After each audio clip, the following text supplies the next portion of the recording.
All right, let's make the Lifeboost Espresso Martini. This is gonna be exceptional. You ready? We're going to use 1.5 ounces of our vodka. We are building. Next up, we're going to use a 1/2 ounce of coffee liqueur. Here we have Kahlúa. A little bit of the simple syrup or the Demerera. And so we're gonna go 1/2 ounce in. This is the coffee. This is the Lifeboost. It is exceptional in a cocktail. Phenomenal, and you're gonna taste the difference. We're gonna go 1.5 ounces. You're gonna ice this, and you're gonna shake. As we shake, we always get to have a little bit of fun with that shake. Corner to corner, and our cocktail is there. Icy martini glass.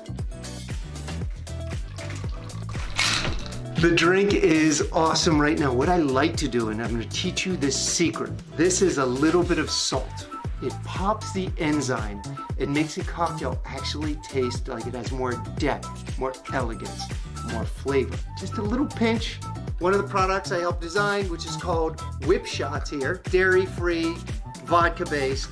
We're just gonna have a little fun with it over the top. There we go. Cocktail ready to go. Looking beautiful.